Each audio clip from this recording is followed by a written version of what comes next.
Now, imagine buying a box of tomato for 50 cedis and selling it for 500 cedis. Well, that's the tale of the farmer and the market woman. Sandra Fenu visited some farms at Koleador in the Greater Accra region and reports some traders make as much as 1,000% profit on a box of tomato, leaving the farmer in abject poverty. Huago Tete Stephen entered into farming after dropping out of school at the senior high level due to financial difficulties. At age 25, he cultivates about 4 acres of tomato farm at Koleador in the Greater Accra region. Despite working hard over the years, he tells me his toil is yet to change his standard of living. Inconsistent rain patterns has affected his crops, resulting in low yields. We are expecting like 50 boxes of tomatoes to come out of the 5 hectares of land. But as you are seeing there, it's only 2 boxes of tomatoes that we have, so it's no good at all. Another farmer, Ebenezer, described farming as waste of time. According to him, after months of sweat on the farm, the end result is heartbreaking. In we are down the farmers, we suffer a lot, and even we lose in farming because even fertilizer, they are selling fertilizer almost 66. Compounding the situation, they said market women were milking them. This box of tomato, for instance, was sold for 60 cedis. Because we agree, it agree no contain so muba no mutawe 60 Ghana. This is agric, and the market women buy a basket for 60 Ghana. The box of rhino is 30 Ghana. Rhino no, omuta no 30 Ghana. 30 Ghana. And the box of local tomato is bought at 50 Ghana. Adaka kasianu no mutonu onusu 50 Ghana. Those company ni adanse. There's no factory here in Adan.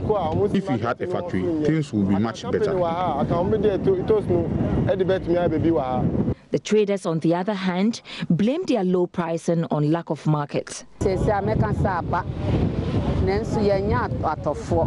This is the season for tomatoes, but market is bad.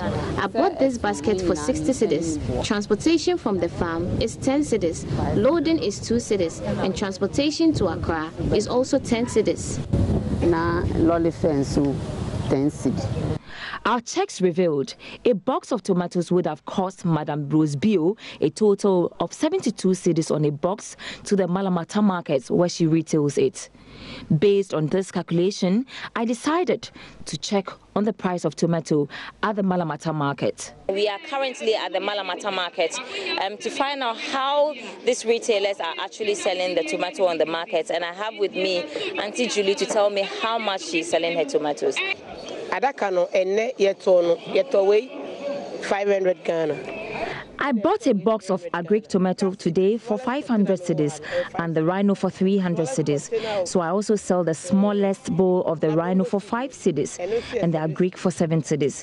The big container of rhino sells for 20 cedis, while the agric is going for 25 cedis. Patronage has been good. Madame Rose's box of tomatoes, which cost her a total of 72 cedis, including transport from the farm, loading and to Accra, was sold to Auntie Rose for 500 cedis, while her total cost of 62 cedis went for 300 cedis. Clearly, this is the tale of some local farmers working to the benefit of others. According to the Ministry of Food and Agriculture, Ghana imports between 50,000 to 70,000 metric tons of tomatoes from its neighboring Burkina Faso annually. The cost of this import is estimated at $99.5 million. The Planting for Food and Jobs policy seeks to address the declining growth of Ghana's agricultural sector. The policy also aims to provide marketing opportunities for produce after harvest and also offer ready market for farmers. But it appears some farmers are yet to benefit from this. And until then, some market women will continue to milk farmers of their sweat. Sandra Sinamapenu, Joy Business. Very sad situation there. Now, the Ministry of Trade and Industry has promised to create the necessary avenues to promote Ghana's international trade.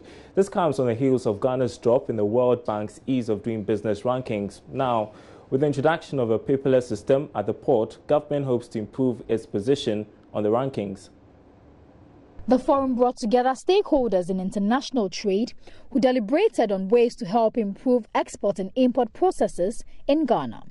Among issues raised was Ghana's drop from the 88th position to 120th ranking in the 2018 World Bank Doing Business report. Speaking on the sidelines of the forum, Director of Multilateral Trade at the Ministry of Trade and Industries, Anthony Berfi, explained that the ministry is on course to improve Ghana as a business hub with the introduction of the paperless system, beginning the reforms. Now there is a business environment team at the ministry. So in addition to these paperless and other ones, we are also working about e-registration of companies, and then this one-stop shop of register for foreign direct investors. You know, so all those things will beef up the cost of, will improve the environment of doing business in the country. So I'm sure when the 2018 report on doing business come, you will find all the actions that the current government has put in place to improve the business environment reflected, and then our position will improve. Also speaking on the sidelines of the forum, Secretary General of the International Chamber of Commerce, Ghana, Emmanuel Doni Kwame, called on the private sector to remain compliant to all the rules governing international trade. And the main key players when we mention the private sector is those who have PPP arrangements with government in the implementation, importers who are involved in international trade and who are also key players because they are the receiving end, and then exporters. They are the most important players when it comes to generating the necessary foreign exchange for our economy. And I will say that it's gone on well, but a better assessment whether we're doing well or not. Laws are supposed to be enforced, but if they are not enforceable, then you have to amend it.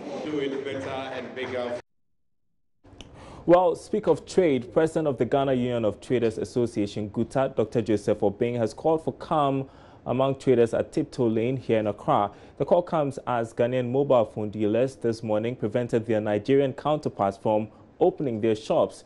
The Ghanaians accused the Nigerians of deliberately breaking into their shops. Evans Chinui's report. At around 4 a.m. Tuesday, about 30 shops belonging to some Ghanaians were broken into and destroyed at the Kwame Nkrumah Circle, Tiptoe Lane. These outraged shop owners suspect their Nigerian counterparts. The Ghanaians attacked and destroyed shops belonging to some of these Nigerians in retaliation. Some of these shop owners spoke to JoyNews. I had a call from one of the guys around 5 a.m. that people are here destroying our properties. I said, what is going on? So I rushed. I didn't even bath. I didn't do any rush here, only to come and see AMA sub-metro chief. I learned he's called Chief Alasan, with some men destroying our properties all over. We sell phones and laptops here. Everything is gone. We asked what is happening, and we were told that we don't know. He couldn't tell us anything. He said he's rather here to protest. I said, if you are here to protect us, how come the people are destroying our tent? You are standing here. So in fact, we didn't allow him to go. We arrested him here, and then we called the authorities. But what is going? This thing started some months back. We reported this issue. We demonstrated against it. When they started this building, we were told that it was unlawful for them to put on that building over there. But we don't know. They've gone to bribe their way out. They've bribed all the people there, all the authorities involved. Yeah, this morning I was in the house before somebody called me that I should come to Circle. What's the reason? They said some people are demolishing our shops. If I don't come earlier, they will destroy all our properties and the goods. So I have to take motorbike and come. So when I got here, this is what I came to meet. They've broken all the metal door. They've broken my drawer. This is a drawer. Look at the drawer. They've broken the drawer. I have money inside. And my iPhone X, over 5 pieces, they have taken it. My glasses, they have taken everything. My laptop over here, they have taken it. You don't know who are they? I mean the person they are. Well, the chaos at Tiptoe Lane earlier in the day, Gutta President Dr. Joseph Obeng has been speaking to Joy Business about the incident. He says the association is doing everything possible to ensure calm returns. I think the problem is impatience, and the fact that probably they thought this time around they were going to have their problem solved, and now the new turn of events, so they think they are losing out. But then we've told them that everything will work. Now the trade minister have given assurances, and we trust him. We trust him. We trust the president. We've met with the presidency. We ask them if they think that the law is a nuisance law that they are not comfortable to work with in Ghana, then they should abolish it. But everybody acknowledges that the law is very good. So if the law is good, then it should be enforced. And so the bane is the non-enforcement of the law.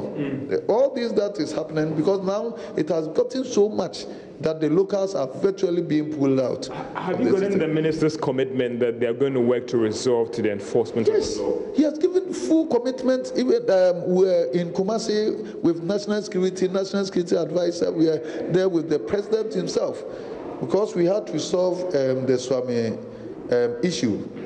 And then we even engaged with the Nigerian Traders Association, even there. And then we told them that we are not wrong. And they recognize that we are not even wrong when we are demanding on the laws that is enshrined in this thing.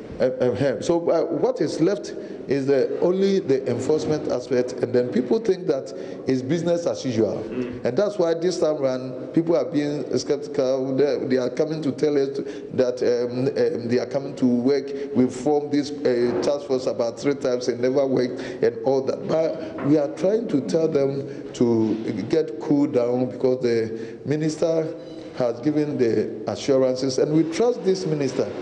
He is giving all his commitment to this meeting. You're watching Business Live. We are taking a short break. When we come back, a discussion about corporate governance in the midst of the banking crisis. Stay tuned.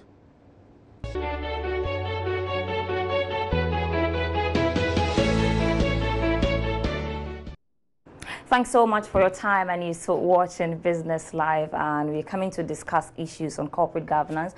And before I go to my in-house analyst, Philip Namfuri, let's take the stories. And corporate governance consultant, Mariam Bano, has emphasized the need for a corporate governance code for businesses to be developed. Speaking on the executive launch, which is yet to be aired, Madam Bano also insisted that directors of firms must be held accountable if businesses they supervise fail. I think that we should start seeing corporate governance, the importance of corporate governance in terms of national development. Because it is said that better companies make better societies.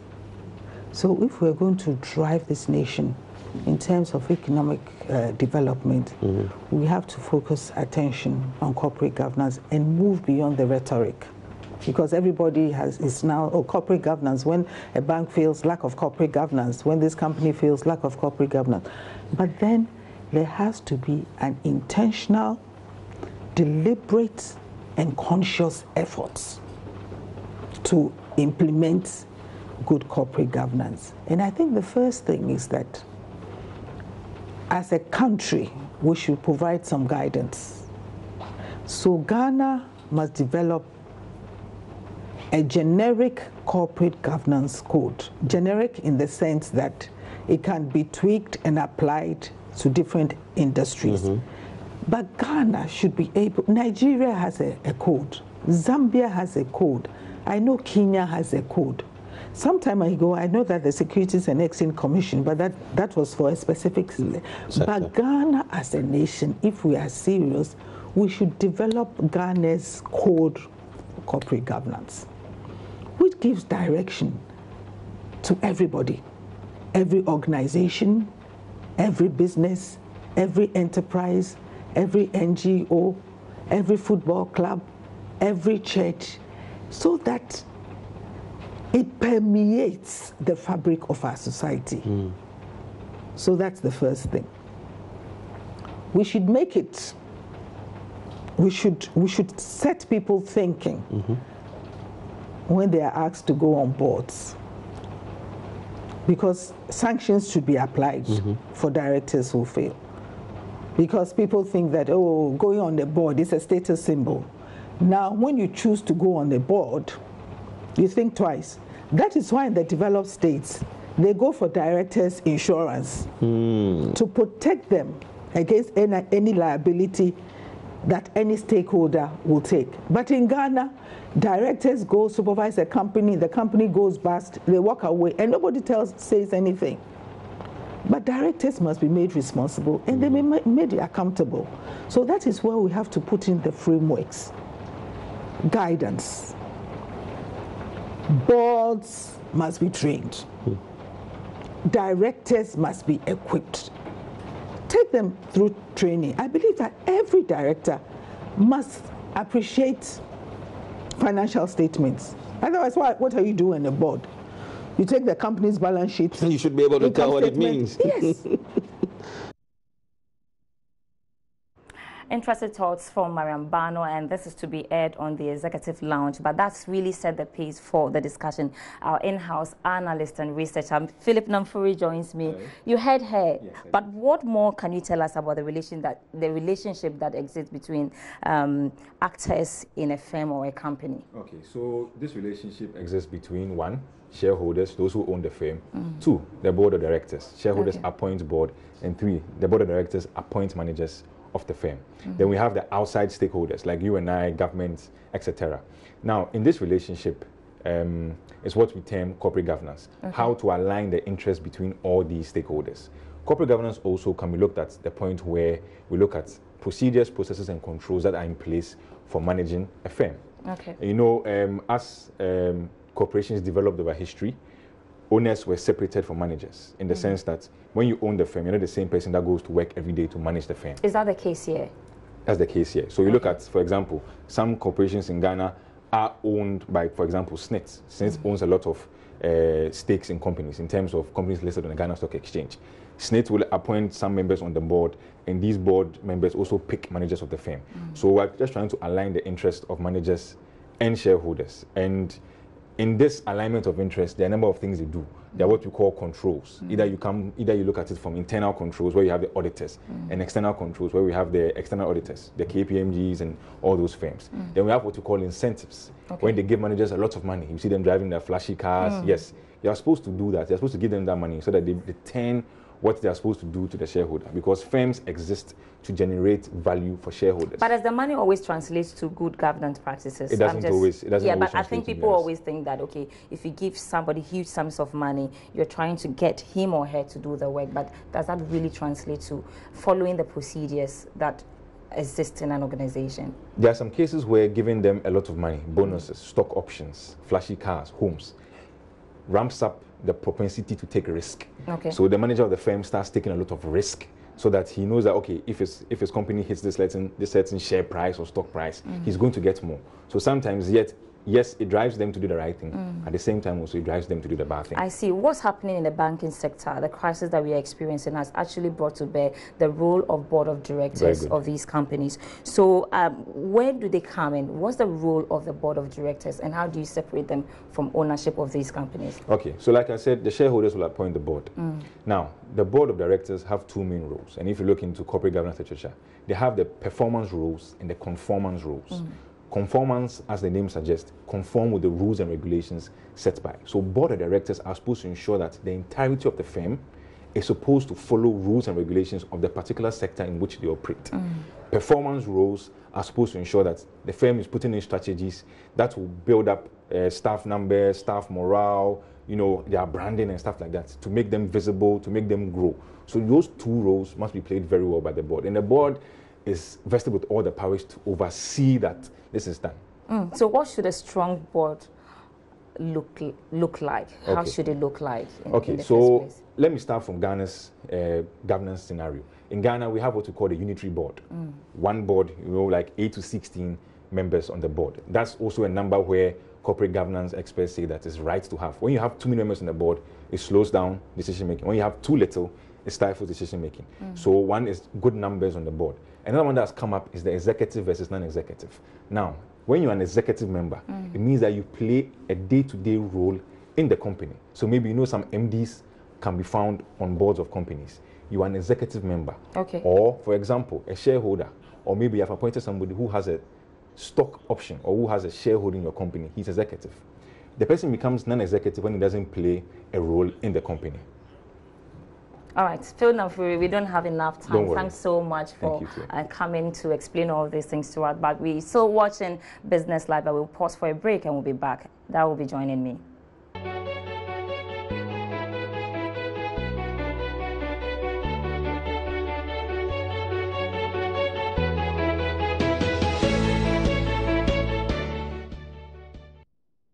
All right, thanks for watching our show tonight. My name is Daryl Kwao. And my name is Sandra Esnamafeno. More news on our website, myjoyonline.com/business. We've got the day's latest stories. There you see it. Bulletin to increase market share. Also, we've got the latest on the Guta chaos on our website. Read more about it, myjoyonline.com/business. Thanks for watching once again. See you tomorrow. Bye.